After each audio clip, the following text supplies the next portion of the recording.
O terceiro elemento aqui, né, Fernandinho, que você traz, a gente já falou sobre engenharia, então a gente fala sobre desenvolvimento ao longo, com a variável tempo adicionada, a gente falou sobre arquitetura, que são as grandes decisões de design, né, aquelas que têm impacto direto no atendimento dos objetivos de negócio, respeito às restrições e atingimento também dos atributos de qualidade. E agora você coloca uma terceira dimensão técnica para a gente, que é a dimensão de desenvolvimento. Desenvolvimento aqui eu entendo que Exato. seja escrever código mesmo, é isso? Exatamente, exatamente. Aqui entra a pergunta se o Tech Lead coda, né?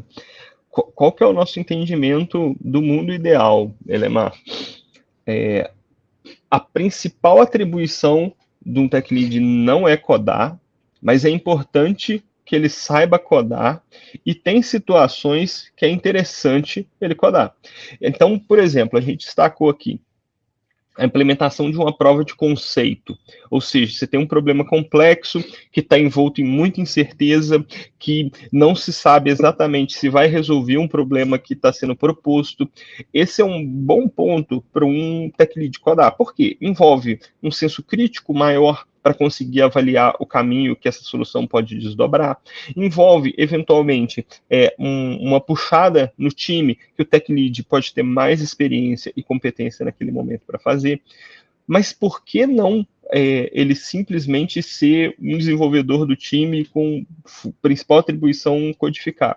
É porque no dia a dia vai ser demandado o tempo dele com o time. O grande ponto e uma grande mudança de chave, inclusive, na cabeça de quando a gente está fazendo uma transição de um profissional, um especialista, alguém que é operacional, para uma liderança, é que os valores para aquela posição mudam.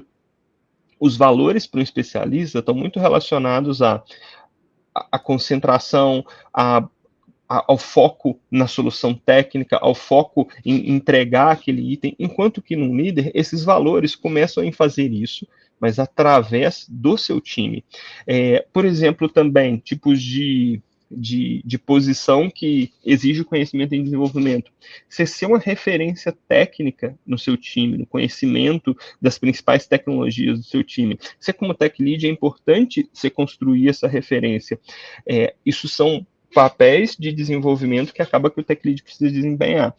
Porém, é uma linha tênue entre você fazer de mais ou de menos. Porque se você simplesmente pegar e ser o cara que deu um problema, você senta e resolve, você vai criar uma cultura no seu time que deu um problema, espera o líder, isso vai diminuir a accountability, isso vai diminuir a responsabilização do seu time.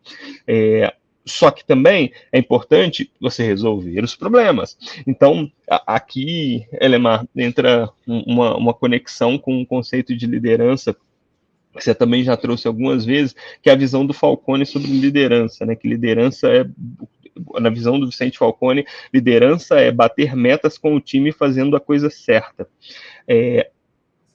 O legal dessa frase é que é com o time, é dar resultado com o time.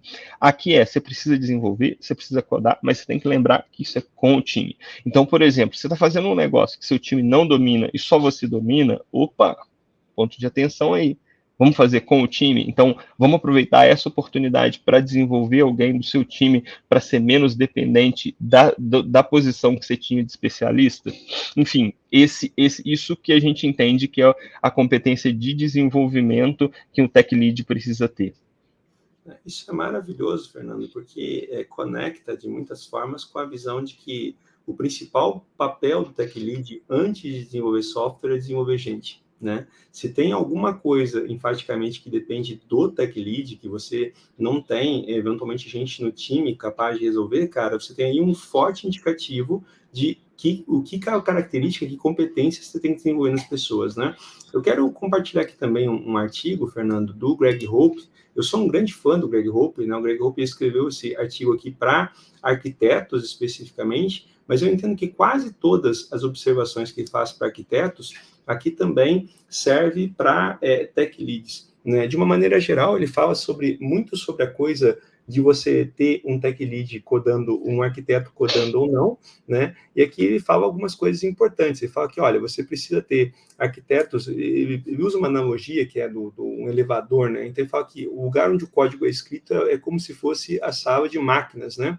Então ele diz o seguinte, ó, arquitetos aqui, eu acho que a gente pode traduzir também para tech leads, eles precisam estar na sala de máquina, não necessariamente para entregar código, mas também poder aparecer com novos insights, né, para ele poder eventualmente apontar caminho, porque um dos papéis da liderança é exatamente o papel de apontar a direção.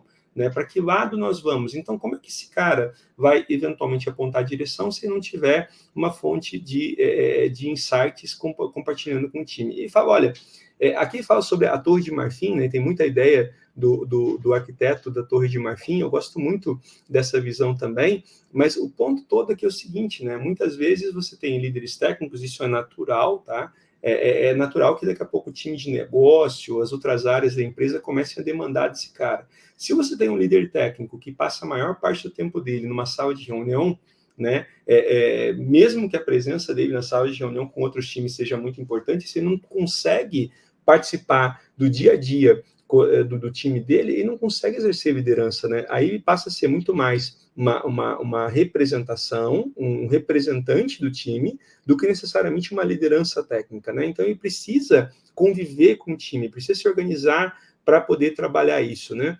Outro ponto que também o nosso amigo Greg Hope fala com relação a arquitetos, mas que eu também entendo que vale para líderes técnicos, cara, eles devem ficar felizes, eventualmente, né, de estarem errados, né?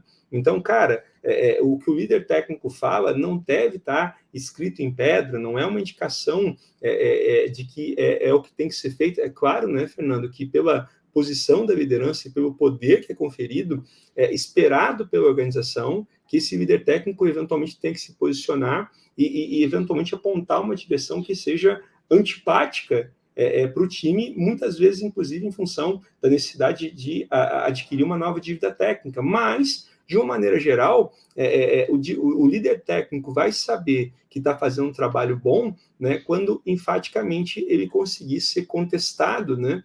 E, fatalmente, cara, tipo, o líder técnico, ele tem que também participar do processo de fazer debugging, né? Cara, eu quero achar onde é que estão os problemas, né? O líder técnico ele tem que ser feliz, eventualmente, com a ideia de trabalhar com o time para encontrar onde é que estão os problemas, não para resolver problemas em isolamento, né? Mas também para poder identificar a oportunidade de engenharia, né? O que a empresa precisa fazer para poder continuar entregando resultados de uma forma mais efetiva. Enfim, eu acho isso interessante. Diga, Fernandinho. Você percebe o seguinte, o líder técnico, ele é o cara que, ele não é um arquiteto, mas ele precisa conhecer bastante de arquitetura e vários pontos, inclusive, que se encaixam ao perfil do arquiteto, se encaixam também ao líder técnico. Ele não precisa ser o desenvolvedor ou o desenvolvedor mais sênior do time, mas é importante que ele tenha um bom background de desenvolvimento de software. A gente não falou ainda, mas ele também não é o agilista do time, mas é importante ele conhecer bastante sobre método, sobre processo, sobre indicadores de agilidade, enfim. Então, uma característica forte que a gente reforça aqui, o que a gente está falando é necessariamente o tech lead é alguém extremamente multidisciplinar, sabe? É extremamente generalista, só que generalista com profundidade, não generalista superficial em um monte de coisa, né? Mas em vários momentos a gente retoma características que se encaixam a papéis específicos dentro do time, mas que também se encaixam ao líder técnico, né? Não, isso é fantástico antes de ser destacado aqui, né, Fernanda? Porque, por exemplo, quando você pega aqui um indicativo da McKinsey, né, a McKinsey fala muito sobre a demanda de um profissional em T-shape, né? Vamos compartilhar aqui essa visão. Isso aqui, aliás, é uma visão da McKinsey que eu acho que é bem interessante. A McKinsey fala que você precisa ter como que você se operacionaliza, né, para ser um cara eficiente. E a McKinsey defende, então, que você tenha um perfil em T-shape. Eu acho que isso, no líder técnico, eventualmente se destaca bastante, né? Você tem uma série, né, de habilidades técnicas, né, habilidades, você tem uma série de habilidades que são amplas em largura, né, mas que são essenciais para você. Então, por exemplo, você precisa ter, eventualmente, boas habilidades pessoais, né, então, toda parte dos soft skills que nós sacamos na semana passada, elas são, sim, tremendamente demandadas. Eu tenho também uma série de demandas funcionais que tem a ver efetivamente com arquitetura, com engenharia, né, para você poder entender a coisa de maneira mais ampla, e você também tem um conjunto, né, de habilidades específicas da tua indústria, né? Então, por exemplo, cara, você vai ter, por exemplo, dentro de uma organização que está desenvolvendo, por exemplo, sistema por exemplo, sistema com inteligência artificial, cara, você está tomando decisão para o mercado financeiro. Você tem que entender, eventualmente, um bocado de demandas, né, que são naturais do mercado financeiro, mas que não vão ser naturais, por exemplo, para o mercado de saúde, ou que não vão ser, né, você trabalhar para a saúde diferente, você trabalhar, eventualmente, com investimento. A taxa de latência que você precisa para investimento, para decisão é uma. Quando você fala em saúde, eventualmente é outra. Você tem demandas, né, que são muito relacionadas à tua indústria. E aqui, essa visão do T-Shape também, que a McKinsey traz para a gente, né, tá nessa ideia de você pegar determinadas áreas, né, aonde você vai ter, sim, profundidade de expertise, né, para poder colaborar e maximizar resultado. Por exemplo, em algumas organizações, o banco de dados exerce uma influência grande, né, sobre o desempenho das aplicações. Né? Boa parte das organizações que desenvolvem software de line of business, por exemplo, tem demandas fortes para você poder operar com bancos de dados bem. Cara, eventualmente o líder técnico vai ser exatamente aquela pessoa no time que vai trazer esse elemento de especialidade que não faz parte da rotina do time, entende? Exato. Mas que, eventualmente, ele vai conseguir contrabalancear.